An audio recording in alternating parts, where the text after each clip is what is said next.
हरियाणा की सियासत में सबसे ज़्यादा अगर किसी बात की चर्चा हुई है तो वो है हरियाणा में सोनीपत के गोहाना कस्बे में एक मातूराम की जलेबी की सबसे ज़्यादा जो चर्चा है वो हुई है। सबसे पहले ये चर्चा प्रधानमंत्री नरेंद्र मोदी ने अपनी रैली में की और उन्होंने ये कहा कि कांग्रेस के पास में 5 साल में 5 प्रधानमंत्री बनाने का फार्मूला है। तो क्या ये जलेबी जैसा उनके पास कोई फार्मूला है? तो वो जब भाषण हुआ तो उसके बाद में जब राहुल गांधी की रैली हुई तो दीपेंद्र सिंह हुड्डा ने मातूराम की जो जलेबी का डिब्बा है वो राहुल गांधी को दिया और राहुल गांधी उसमें ये कहते हुए दिख रहे हैं कि इस तरीके की अगर जलेबी की फैक्ट्री लगाई जाए तो बहुत सारे लोगों को रोज़गार मिल सकता है। उस बात को लेकर तमाम सारे मीम बनने शुरू हुए, सोशल मीडिया पर एक चर्चा शुरू हुई। उसके बाद नायब सिंह सैनी जो कि निवर्तमान मुख्यमंत्री हैं हरियाणा के, उन्होंने चुटकी ली और ये कहा कि फैक्ट्री में कैसे जलेबी बनाएंगे, जलेबी के बारे में पता नहीं है राहुल गांधी को। उसके बाद दीपेंद्र सिंह हुड्डा ने ये कहा कि सरकार बनते ही वो गिफ्ट करेंगे, जलेबी का डिब्बा जो है वो पहुँचाएँगे बीजेपी को। और आज सुबह तक 9 बजे तक कांग्रेस में वैसी जलेबी की चर्चा चल रही थी, जलेबी बनाई जा रही थी। तो इस सियासी जलेबी को लेकर तमाम सारी जो है उत्सुकता और तमाम सारी जो चर्चाएं हैं वो चली। बीजेपी के मुख्यालय में भी आज हमने देखा कि हमेशा जीतने के बाद लड्डू बंटता था, लेकिन आज जो है वो जलेबी यहाँ पर बांटी गई। और मैं आपको ये भी बताऊं कि 100 किलोग्राम जलेबी, केसरी जलेबी का ऑर्डर जो है वो किया गया है। तो आज शाम को जब प्रधानमंत्री का कार्यक्रम होगा तो जलेबी बांटकर जो है वो कार्यकर्ताओं का स्वागत किया जाएगा। बीजेपी के मुख्यालय में मौजूद हूँ, बहुत सारे यहाँ पर लोग हैं और ये सारे आप देखिए कि कार्यकर्ता जो हैं वो लड्डू भी बांट रहे हैं, जलेबी भी अभी इन्होंने बांटी है।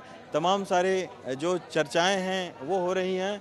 कुछ लोगों से बात करते हैं। मैडम ये बताइए, ये जो जलेबी है इसकी बड़ी चर्चा थी, आप लोग लड्डू ना बांट के जलेबी बांट रहे हैं। जलेबी इस बार चुनावी मुद्दा ही है, राहुल जी ने कहा ही है, तो जलेबी तो बंटनी ही चाहिए इस बार। ये आप देखिए, ये लड्डू यहाँ पर जो है वो मंगवाया गया है। अभी जलेबी ख़त्म हो गई क्योंकि जलेबी की डिमांड जो है वो बहुत ज़्यादा है। आइए कुछ लोगों से और हम बात करते हैं कि आखिर इस बार क्यों जलेबी इतनी ज़्यादा जो है वो चर्चाओं में रही है। रोहित चहल हैं जो कि अभी इन्होंने जलेबी और लड्डू मंगवाई भी है, तो इनसे भी हम बात करते हैं। तो अभी यहाँ पर जश्न का माहौल है बीजेपी मुख्यालय में और तकरीबन 8 बजे के आसपास में खुद प्रधानमंत्री नरेंद्र मोदी यहाँ पर आएंगे। और जो रोहित ये बताइए कि जो जलेबी है इस बार आप लोगों ने जलेबी क्यों बनवाई है? देखिए, मैं सबसे पहले तो हरियाणा की जनता का धन्यवाद करना चाहूंगा जिन्होंने भारतीय जनता पार्टी पे माननीय प्रधानमंत्री जी के नेतृत्व में, माननीय अमित शाह जी, माननीय नड्डा जी हमारे राष्ट्रीय अध्यक्ष जी के नेतृत्व में जो भरोसा जताया है, मैं उसके लिए तहे दिल से धन्यवाद करना चाहूंगा। हरियाणा की जनता का, ये कार्यकर्ताओं की जीत है जिन्होंने मेहनत की, परिश्रम किया। और सबसे बड़ी बात यह है कि जिस प्रकार से चाहे किसान, चाहे हरियाणा का युवा है, चाहे किसान हो, चाहे युवा हो, चाहे माताएं बहनें हो, वो भारतीय जनता पार्टी के साथ हैं। बिना खर्ची, बिना पर्ची के युवाओं को रोजगार देने का काम हरियाणा के अंदर भारतीय जनता पार्टी की सरकार ने किया। किसानों को सम्मान निधि के रूप में सम्मान देने का और एमएसपी देने का काम किया भारतीय जनता पार्टी ने। माताओं बहनों को सम्मान देने का काम किया। उसी का बताइए, मातूराम की जलेबी खाई है कि नहीं कभी आपने गोहाना में? देखिए, मुझे लगता है ये लड्डू भी है और हमने जलेबी तो खाई है। अब राहुल गांधी जी और कांग्रेस पार्टी को मुझे लग रहा है वो जलेबी शायद हजम नहीं है, लेकिन हमारी जलेबी और हमारे लड्डू जरूर है। तो मैं धन्यवाद करना चाहूंगा हरियाणा की जनता का। और निश्चित तौर पर हरियाणा की जनता ने भरोसा, विश्वास भारतीय जनता पार्टी पे, माननीय प्रधानमंत्री जी पर जो जताया है। और ये बताता है अपने आप में जो झूठा प्रोपेगेंडा जो उन्होंने चलाया हुआ था युवा, किसान और महिलाओं वाला, वो सभी भारतीय जनता पार्टी के साथ हैं। भारतीय जनता पार्टी के ऊपर भरोसा जताने के लिए मैं तहे दिल से हरियाणा की जनता का धन्यवाद। तौर पर जो जलेबी है उसकी बड़ी चर्चा रही। लड्डू बनाम जलेबी खाई है कि नहीं गोहाना की? देखिए, कांग्रेस पार्टी ने जिस जलेबी की दुकान लेके हरियाणा गए थे, नफरत की दुकान को लेके हरियाणा गए थे, अब उनकी दुकान बंद हो गई है। उनका जलेबी जो है हरियाणा की जनता को पसंद नहीं आया।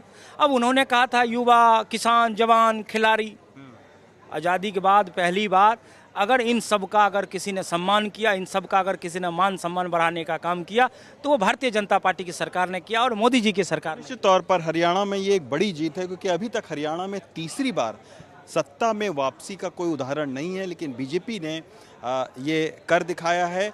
और बहुत सी बातें हैं जो कि कांग्रेस के अंदर जो शैलजा और भूपेंद्र सिंह हुड्डा ग्रुप रहा, उनकी गुटबाजी भी कहीं ना कहीं बीजेपी को सियासी फ़ायदा उसका मिला।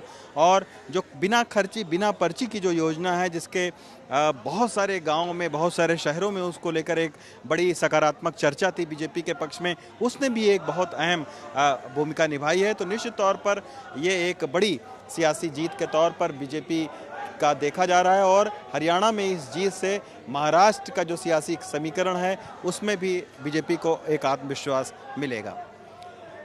दिल्ली में बीजेपी मुख्यालय से प्रेम सिंह के साथ रविश रंजन शुक्ला, NDTV इंडिया।